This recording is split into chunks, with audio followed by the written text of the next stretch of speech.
and welcome to the Indigenous Quarter. I'm Miriam Corowa. Coming up, the Aboriginal Legal Service turns 40. But first, the West Australian Government is on the verge of signing a landmark native title deal to settle claims over Perth and the southwest. Negotiations with the Noongar people began 2 years ago, and both sides are confident the deal will be agreed to within 12 months. The two parties have been in talks since 2009, culminating in the state government's offer estimated to be worth more than $1 billion. It would settle existing native title claims over the area and prevent any more. It is not only a significant resolution of native title, it's also a very important act toward reconciliation. At the centre of the deal is the establishment of a trust fund. A trust fund which will have a very large amount of money, a very large value of land at the disposal of independent trustees. The government will hand over hundreds of millions of dollars to the trust fund over the next 10 years. It hopes the federal government will contribute up to 75%. The interest earned after 10 years will be spent on Aboriginal projects. We're concerned with things like youth suicide, cultural passage, youth recidivism, as well as a whole suite of other social issues like education and health and these sorts of things. The government says while the parcels of land covered by the agreement are yet to be identified, no existing landowners or farmers will lose their properties. There will be no more doubt about security of ownership for homeowners, for Kings Park, for the Swan River, for the metropolitan area, for our state forests, for beaches and rivers. This is a full and final settlement. The offer has bipartisan support.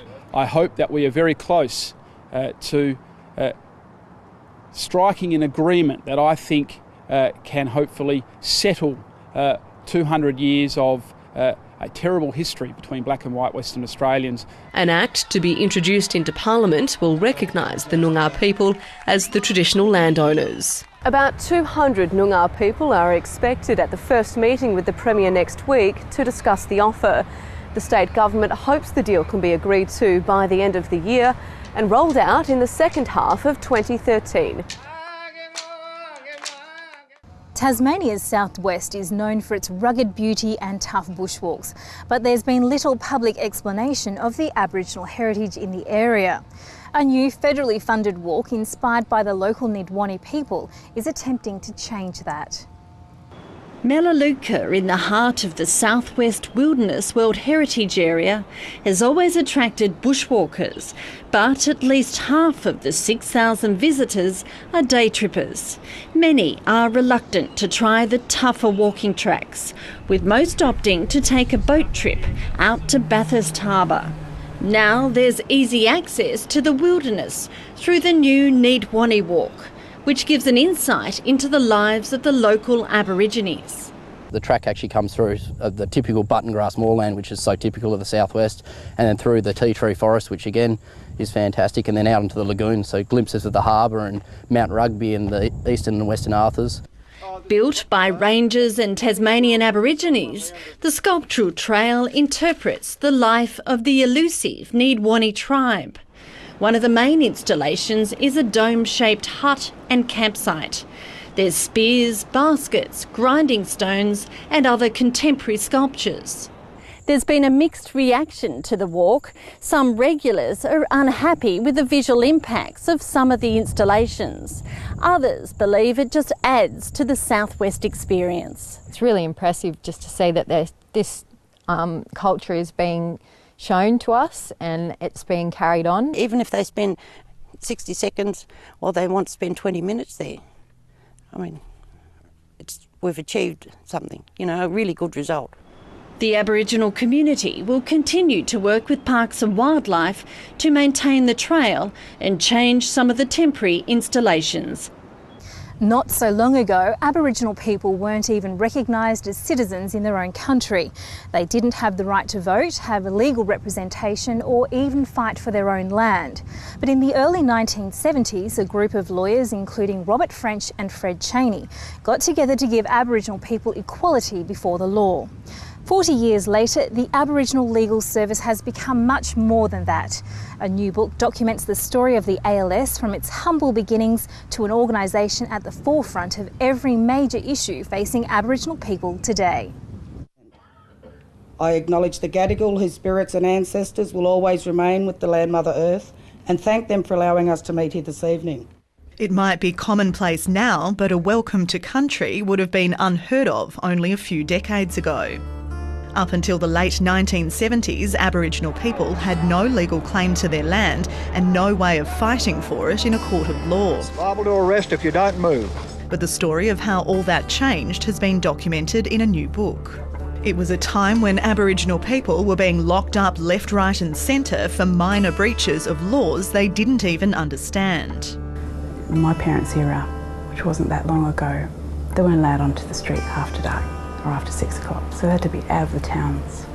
And if they were in the towns, they were arrested. This injustice prompted several Perth lawyers to join forces with a group of local Aboriginal people. Robert French, who's now the Chief Justice of the High Court, led the charge. Fred Chaney, who went on to become a senator, was also keen to help. We had no formal structure at first. What you had was a group of lawyers who volunteered to be available on an ad hoc basis. None of us were employed. We simply took on cases as we could. At that time, the ALS was unique in that Aboriginal people played an essential part in running it. Miranda Farmer's father and uncle were the first field officers to work for the ALS. It was a big deal. There were so many people that were proud that they had. I mean, in the early years they rattled cans to raise money. There wasn't any money. To get to Canberra, to lobby. The ALS field officers and lawyers soon began travelling the state, uncovering hundreds of stories of injustice. He had a jack in his car which had come from a wreck on the reserve. The police were investigating a crime which he had nothing to do with, asked him where he got the jack. He said he found it, and he was locked up for 6 weeks before a lawyer got to him, and ultimately, of course, he was released. But in the meantime, he'd lost his job. Mr Chaney says the new ALS recruits were given a hard time by the Justices of the Peace, who were largely in control of running the courts in remote areas. When he stood up to say that he wanted to enter a plea of not guilty, he was told to sit down and shut up. When he said, but I'm trying to appear for this man and enter a plea of not guilty, he was told to sit down and shut up again. And they convicted the man without any evidence at all on a plea of not guilty. But while it met with resistance from authorities, the ALS was welcomed with open arms by Aboriginal people. It soon evolved from dealing with petty crime cases to providing advice on the most important issue for Aboriginal people in the 1970s, land rights.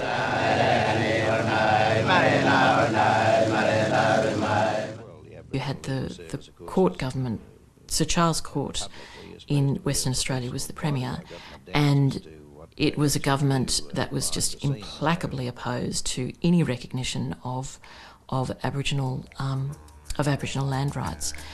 And so it was a really intense fight right from the beginning. Despite this, the ALS was instrumental in securing the land rights agreements for the communities at Nukunbar and Umbulgari, paving the way for native title claims in WA. But land rights wasn't the only battle the ALS was fighting. Black death, Thursday, suicide, murder! It turned its attention to Aboriginal deaths in custody and was soon pushing for a Royal Commission. The Aboriginal Legal Service was instrumental in getting the Royal Commission going. And campaigning to get the federal government to set up a national inquiry. But while the ALS was successful in getting the Royal Commission established in 1987, it came under some heavy criticism itself from Aboriginal families. An executive officer at the ALS told author Fiona Skyring she was confronted by hundreds of families. They said if the ALS had done their job, my relative would not have been dead. My relative would not have been in prison because many of these people were found hanging in a police cell before even going to court to appear on a charge. And while the main recommendation of the Royal Commission was to reduce the extent of Aboriginal imprisonment, it's an area where the ALS has failed to have an impact. In fact, the situation is getting worse. While Aboriginal people make up about 3.5% of the population in WA, they account for nearly 40% of the adult prison population. Current CEO Dennis Eggington admits it's an area where the ALS could have done better. We've concentrated our efforts on make sure that our people are getting a fair representation, and it's come at the expense of helping resolve some of those other issues and bigger picture stuff. And incarceration rates isn't the only issue the ALS has been criticised over. Aboriginal women have come forward and said that the Aboriginal Legal Service discriminates against women not only within its employment but also in terms of providing services for Aboriginal women and children. Obviously in relation to domestic violence, where in most instances the ALS would represent the perpetrator rather than the victim of domestic violence. But despite its downfalls, the ALS is credited with helping thousands of clients over the last 40 years. Its chief executive hopes the organisation will evolve even further to move out of the courtroom and help bring about real social change for Aboriginal people. If there is a future, it's building a niche for ourselves in those areas where the community aren't just coming to us for help because of criminal matters, but I've got the Aboriginal Legal Service working in a way that's strengthening the community, strengthening the families, and in adding to the improvement of well-being for our people.